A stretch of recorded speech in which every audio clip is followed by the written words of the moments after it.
bugun men juda muhim masalani tushuntiraman. Qariyalar uchun qo'shimcha to'lov oshgani.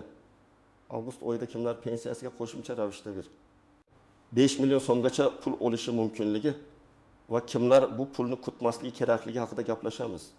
Bu mavzu har bir oilaga tegishli, chunki deyarli har birimizning uyimizda ota-onamiz, bobo buyimiz, yolg'iz yashayotgan qarindoshimiz yoki parvarishga muhtoj keksa inson bor. Eng asosiy savol shunday: bu 1 million so'm hamma pensionerga beriladimi yoki faqat alohida to'yfadagi qariyalargami? Men bugun shu savolga oddiy, aniq va hayotiy misollar bilan javob beraman. Videoni oxirigacha ko'ring, chunki eng ko'p xato qilinadigan joylar aynan hujjat ro'yxatga olish, parvarish holati va to'lov qaysi oyda tushishi masalasida bo'ladi. Hozirning o'zida kanalga obuna bo'ling, like bosing, chunki bunday ma'lumotni vaqtida bilish bir oilaning byudjetini saqlab qolishi mumkin. Men avval eng muhim narsani aytib qo'yaman. Qariyalar qo'shimchasi deganda ko'pchilik buni oddiy pensiya oshishi deb tushunib qoladi. Ya'ni odam o'ylaydi, men pensionerman, demak avgustda menga ham 1 million so'm qo'shib berilar ekan. Aslida masala bunday emas. Pensiya oshishi boshqa narsa, qo'shimcha to'lov boshqa narsa, kompensatsiya boshqa narsa, parvarish yoki ijtimoiy yordam bo'yicha beriladigan pul esa yana boshqa tartibda ko'rib chiqiladi. Oldin qanday edi? Oldin ham ayrim keksalar, ayniqsa yolg'iz yashaydigan, o'zini o'zi eplay olmaydigan, doimiy parvarishga muhtoj bo'lgan yoki ijtimoiy himoya ro'yxatlarida turgan shaxslar davlat tomonidan qo'shimcha yordam olishi mumkin edi. Lekin ko'p joylarda bu yordam miqdori yetarli emas edi. Hujjat topshirish tartibi hammaga tushunarli bo'lmasdi. Ayrim oilalar esa umuman bunday imkoniyat borligini bilmasdi. Natijada haqiqatan ham yordamga muhtoj keksa odam uyida o'tirar. Bolalari yoki qo'shnilari esa faqat oddiy pensiya bilan kun ko'rishga majbur bo'lardi. Endi nima o'zgardi? Asosiy yangilik shundaki, ayrim to'yfadagi qariyalar uchun qo'shimcha yordam miqdori oshirilgani yoki qayta hisob-kitob qilinayotgani haqida gap ketmoqda. Bu yerda ilk xil 1 million so'm degan raqam aynan alohida holatlarda belgilangan mezonlarga mos keladigan keksalar uchun muhim bo'ladi. Men buni shunday tushuntiraman: agar keksa inson faqat yoshga doir pensiya olayotgan bo'lsa, sog'lig'i yomon bo'lsa ham, lekin rasmiy tartibda parvarishga muhtoj deb tan olinmagan bo'lsa, yolg'iz yashovchi yoki ijtimoiy yordamga muhtoj sifatida ro'yxatga olinmagan bo'lsa, unga avtomatik ravishda 21 million so'm tushadi deb aytish noto'g'ri bo'ladi. Bu yerda kalit so'zlar bor: rasmiy maqom, hujjat ro'yxat, ehtiyojni baholash va tayinlangan to'lov. Pul shunchaki yoshga qarab hammaning kartasiga tashlab berilmaydi. Davlat organlari odatda kim haqli ekanini ma'lumotlar bazasi, mahalla tibbiy xulosa, ijtimoiy xodim tekshiruvi va pensiya tizimidagi ma'lumotlar asosida aniqlaydi. Asosiy qism birinchi: kim bilishi kerak, kim xavotir olishi kerak, kim kutmasligi kerak. Men birinchi navbatda kimlar bu masalaga jiddiy qarashi kerakligini aytaman. Agar oilangizda 7 muttaq saqin yoki undan katta yoshdagi inson bo'lsa, u yolg'iz yashasa, farzandlari boshqa shaharda yoki boshqa davlatda bo'lsa, o'zi ovqat pishira olmasa, dorilarni vaqtida ichishni nazorat qila olmasa, uy yumushlarini bajara olmasa, tez-tez shifokorga borishga majbur bo'lsa, mana shunday holatda qo'shimcha yordam masalasini tekshirtirish kerak. Chunki bunday inson oddiy pensioner emas, ijtimoiy parvarishga muhtoj keksa sifatida ko'rilishi mumkin. Masalan, birinchi holatni olaylik. Toshkent viloyatida 2 yoshli onaxon bor. Pensiyasi 1 million 400 ming so'm atrofida. Farzandlari bor, lekin biri Rossiyada, biri boshqa viloyatda. Onaxon yolg'iz yashaydi. Qon bosimi yuqori, ko'zi yaxshi ko'rmaydi. Doriga oyiga 400-500 ming so'm ketadi. Kommunal to'lovlar, oziq-ovqat, non, yog', go'sht, sabzavot, gigiyena mahsulotlarini qo'shsak pensiya yetmaydi. Agar bu onaxon mahallada yolg'iz yashovchi va parvarishga muhtoj keksa sifatida ro'yxatga olinmagan bo'lsa, u ko'p narsadan bexabar qolishi mumkin. Lekin farzandi yoki qo'shnisi mahallaga murojaat qilsa, ijtimoiy xodim kelib holatini o'rgansa, tibbiy hujjatlar taqdim etilsa, u qo'shimcha yordam olish imkoniyatiga ega bo'lishi mumkin. Ikkinchi misol: 76 yoshli otaxon bor. Pensiyasi 2 million 200 ming so'm. U rafiqasi bilan yashaydi. Ikkalasi ham pensioner, lekin otaxon yura oladi, o'zi bozorga chiqadi, kommunal to'lovlarni amalga oshiradi, farzandlari yaqin joyda yashaydi va muntazam yordam beradi. Bunday holatda faqat yosh katta bo'lgani uchun 20 million so'm qo'shimcha tushadi deb kutish kerak emas. Chunki tizim odamning faqat yoshiga emas, uning ehtiyoj darajasiga, yolg'izligi, sog'lig'i parvarishga muhtojligi va boshqa ijtimoiy mezonlarga qaraydi. Uchinchi misol, paygin 5 yoshli bu nogironligi bo'lgan shaxs sifatida ham ro'yxatda turadi. O'rnidan turishi qiyin, uyda doimiy yordam kerak. Uning qizi har kuni kelib qaraydi. Lekin qizi o'zi ham ishlamaydi. Oilaning daromadi past. Mana shunday vaziyatda ikki narsani tekshirish kerak. Buvining o'ziga beriladigan qo'shimcha to'lov bormi? Va parvarish qilayotgan shaxs uchun alohida kompensatsiya yoki yordam tartibi bormi? Ko'p oilalar aynan shu joyda yutqazadi. Ular faqat pensiya kartasini tekshiradi. Lekin parvarish uchun alohida tartib bor yo'qligini so'ramaydi. Men doim aytaman, bitta eshikdan javob ola olmasangiz, masalani yozma murojaat bilan aniqlashtiring. Chunki og'zaki javob ko'pincha yetarli bo'lmaydi. 4-misol. 9 yoshli otaxon farzandining uyida yashaydi. Farzandi ishlaydi, kelini uyda nabiralari bor. Otaxonning pensiyasi bor, lekin u to'liq farzand oilasi tomonidan ta'minlanadi. Bu yerda hamma narsa avtomatik emas. Agar otaxon rasmiy jihatdan parvarishga muhtoj deb topilgan bo'lsa, tibbiy xulosa bo'lsa, ijtimoiy organlar holatni tasdiqlasa, qo'shimcha to'lov masalasi ko'rib chiqilishi mumkin. Lekin faqat 9 yoshdaligi sababli hamma joyda bir xil pul beriladi degan tasavvur xato. Endi kimlar xavotir olmasligi kerak? Agar siz oddiy yoshga doir pensiya olayotgan bo'lsangiz, sog'ligingiz nisbatan yaxshi bo'lsa, oila a'zolaringiz bilan yashasangiz, ijtimoiy yordam bo'yicha hech qanday maqomingiz bo'lmasa, bu xabar sizga to'g'ridan to'g'ri tegishli bo'lmasligi mumkin. Bu yomon degani emas. Bu shunchaki to'lovning maqsadi boshqa ekanini anglatadi. Maqsad hammaga bir xil pul tarqatish emas, balki eng ko'p yordamga muhtoj keksalarni qo'llab-quvvatlash. Kimlar albatta tekshirtirishi kerak. Birinchidan, yolg'iz yashovchi qariyalar. Ikkinchidan, o'zgalarning parvarishiga muhtoj bo'lganlar. Uchinchidan, nogironligi bo'lgan keksalar. To'rtinchidan, daromadi past, pensiyasi minimal xarajatlarni ham qoplamaydigan keksalar. Beshinchidan, hujjatlari eski, ro'yxatda turish-turmasligi noma'lum bo'lgan odamlar. Oltinchidan, avval murojaat qilgan, lekin rad javob olgan oilalar. Chunki tartib o'zgargan bo'lishi. Miqdor qayta ko'rilgan bo'lishi yoki oldingi hujjatda xato bo'lgan bo'lishi mumkin. Men tajribamdan shuni ko'raman. Odamlar ko'pincha pulni yo'qotmaydi, balki hujjatni noto'g'ri topshirgani uchun vaqtni yo'qotadi. Masalan, kimdir mahallaga boradi, og'zaki so'raydi, bir xodim unga sizga tushmaydi, deydi. Odam qaytib ketadi, lekin og'zaki javob bilan ish bitmaydi. Agar haqiqatan ham keksa insonning ahvoli og'ir bo'lsa, siz yozma murojaat qiling. Yozma murojaatga kim murojaat qilayotgani, keksa insonning ishi, tug'ilgan yili, manzili, pensiya olishi, sog'lig'i, yolg'iz yashashi yoki parvarishga muhtojligi aniq yozilishi kerak. Birinchi nozik joy, ro'yxatda turish masalasi. Ayrim qariyalar aslida yordamga muhtoj, lekin mahalla yoki ijtimoiy himoya tizimida kerakli toifada ro'yxatda turmaydi. Masalan, onaxon 10 yildan beri yolg'iz yashaydi, lekin rasmiy bazada uning farzandi shu manzilda ro'yxatda turadi. Farzand aslida chet elda, tizim esa qog'ozga qarab yolg'iz emas deb ko'rishi mumkin. Shuning uchun yashash holatini aniqlashtirish juda muhim. Agar farzand boshqa joyda yashasa, buni tasdiqlovchi ma'lumotlar, mahalla dalolatnomasi, qo'shnilar ko'rsatmasi, ijtimoiy xodim tekshiruvi kerak bo'lishi mumkin. Ikkinchi nozik joy, tibbiy xulosa. Odam onam kasal deydi. Lekin davlat organi uchun kasal degan og'zaki gap yetarli emas. Qaysi kasallik? Qanchalik parvarish talab qiladi? O'zi yura oladimi? Ovqatlana oladimi?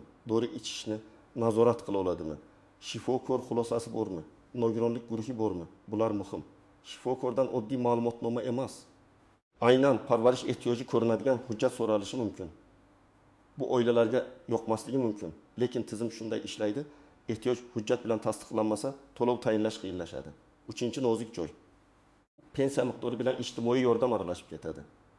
Pensiya bu mehnat staji, yosh, sug'urta badallari va qonunchilikdagi hisob-kitoblar asosida beriladi. Ijtimoiy qo'shimcha esa odamning hozirgi ehtiyoji. Parvarish holati yoki alohida toifaga mansubligi asosida berilishi mumkin. Shuning uchun mening pensiyam kam, demak, ilgi 10 million qo'shib berishsin degan talab har doim ham to'g'ri asos bo'lmaydi. To'g'ri asos shunday bo'lishi kerak. Daromad yetarli emas, shaxs yolg'iz, doimiy parvarishga muhtoj, sog'lig'i sabab mustaqil yashay olmaydi. Bu holatlar hujjatlar bilan tasdiqlangan. 4-nozik joy, to'lov qaysi oydan hisoblanadi.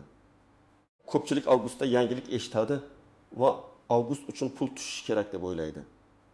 Lekin amalda to'lov tayinlangan sana, ariza berilgan sana, qaror qabul qilingan sana yoki qayta hisob-kitob qilingan oy muhim bo'lishi mumkin.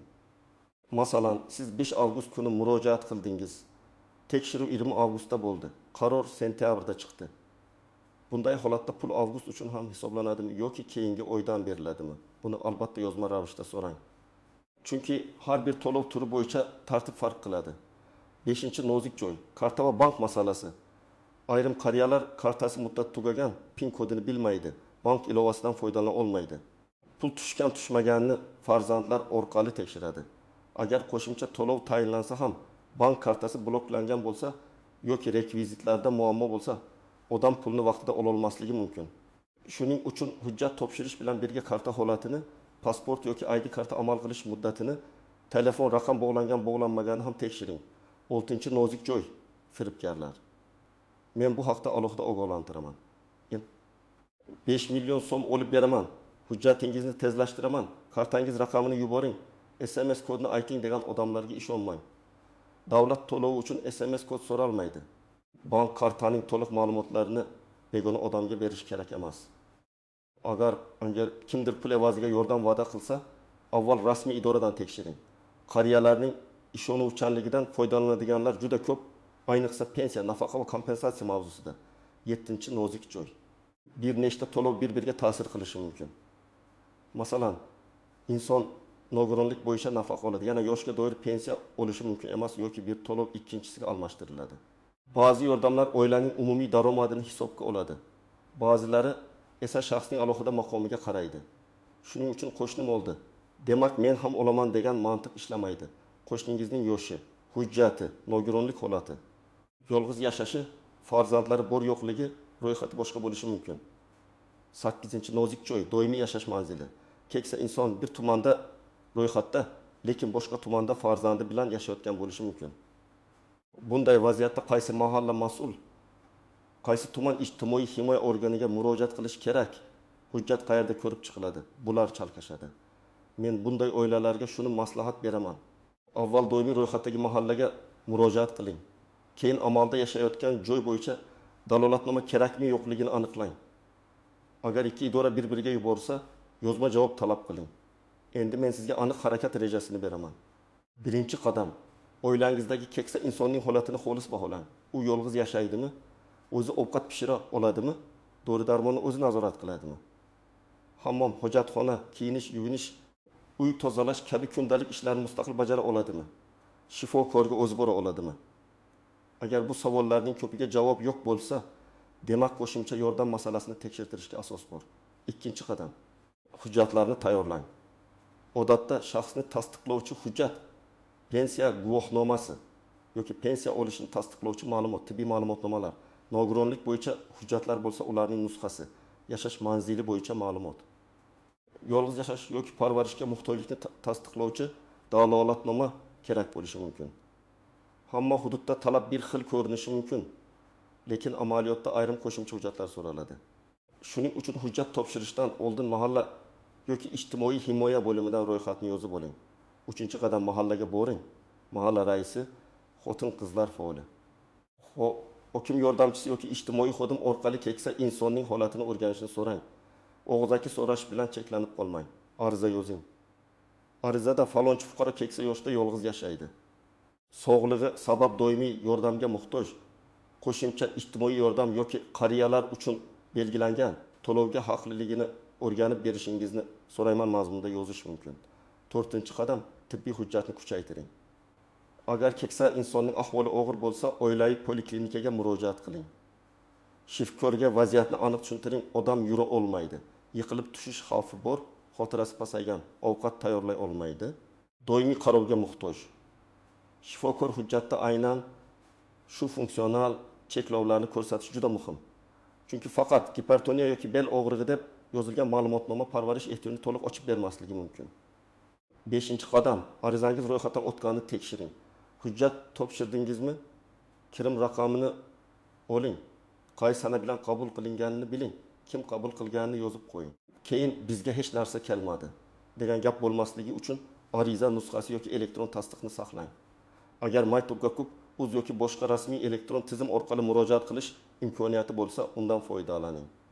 Chunki elektron murojaatda sana va javob muddati aniq ko'rinadi. 6-qadam. Javobni kuting, lekin nazorat qiling. Odatda bunday murojaatlar ma'lum muddatda ko'rib chiqiladi. Ijtimoiy xodim kelishi, yashash sharoitini ko'rishi, qo'shnilar yoki mahalla bilan gaplashishi, hujjatlarni tekshirishi mumkin. Siz bu jarayonda yashirmasdan, vaziyatni bo'rttirmasdan, lekin to'liq tushuntiring. Ba'zan oila a'zolari uyimiz yomon ko'rinmasin deb real ahvolni yashiradi. Natijada yordamga ehtiyoj pastroq baholanadi. Maqsad uyat qilish emas, keksa insonning haqiqiy ehtiyojini ko'rsatish. 7-qadam, rad javobi bo'lsa, sababini biling. Sizga berilmaydi degan umumiy gap yetarli emas. Nima sababdan berilmaydi? Yoshi to'g'ri kelmadimi? Ro'yxatga kirmaydimi? Hujjat yetishmadimi? Daromad mezoni oshib ketdimi?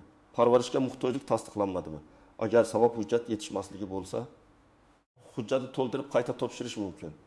Agar baholash noto'g'ri bo'lsa, qayta ko'rib chiqishni so'rash mumkin. 8-qadam, pul tushishini tekshirganda faqat umumiy balansga qaramang. Pensiya, qo'shimcha, kompensatsiya, bir martalik yordam alohida nom bilan tushishi mumkin. Bankdan yoki pensiya bo'limidan to'lov tafsilotini so'rang. Ba'zan odam menga qo'shimcha tushmadi dedi, aslida pensiya bilan birga jamlanib tushgan bo'ladi. Ba'zan esa aksincha. Kutilgan pul tushmagan bo'ladi, lekin sabab bank rekvizitida yoki qaror hali bazaga kiritilmaganda bo'ladi. Men yana bir muhim maslahat beraman. Oilada keksa odam bo'lsa, barcha hujjatlarni bitta papkaga yig'ib qo'ying. ID karta nusxasi, pensiya hujjati, tibbiy ma'lumotnomalar, shifokor xulosalari, nogironlik hujjati, bank rekviziti, mahalla dalolatnomasi, arizalar nusxasi, javob xatlari alohida turishi kerak. Chunki har safar yangi murojaat qilganda hammasini boshdan qidirish vaqt oladi. Ayniqsa avgust, sentyabr kabi to'lovlar qayta ko'riladigan davrlarda hujjat tayyor bo'lsa, oila tezroq harakat qiladi. Endi 5 million so'm masalasini yana bir bor aniq qilib qo'yaman. Bu raqamni eshitib, hamma pensioner bir xil pul oladi deb o'ylamang. Bu alohida toifadagi belgilangan shartlarga mos keladigan, rasmiy tartibda tasdiqlangan keksalarga tegishli bo'lishi mumkin. Kimdir to'liq 50 million oladi, kimdir boshqa miqdorda oladi, kimdir umuman olmaydi. Miqdor odamning holati, to'lov turi, tayinlangan sana va amaldagi tartibga bog'liq bo'ladi. Shuning uchun eng to'g'ri yo'l o'zingizning yoki ota-onangizning holatini rasmiy idora orqali tekshirtirish. Hayotiy misol bilan yakunlayman. Bir oilada buvi pakoz 3 yoshda. Pensiyasi kam, o'z yurishi qiyin. Farzandlari baribir hech narsa berishmaydi deb 2 yil murojaat qilmagan. Keyin mahallaga yozma ariza berishgan, poliklinikadan xulosa olishgan, ijtimoiy xodim holatni ko'rgan. Natijada buvining ijtimoiy yordamga ehtiyoji tasdiqlangan va qo'shimcha to'lov masalasi ko'rib chiqilgan.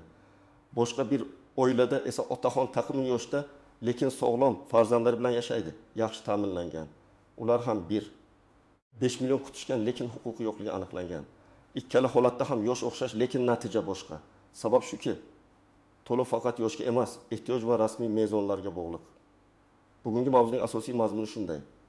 Qariyalar uchun qo'shimcha to'lov oshgani haqidagi xabar muhim, lekin uni oddiy pensiya oshishi bilan aralashtirmaslik kerak.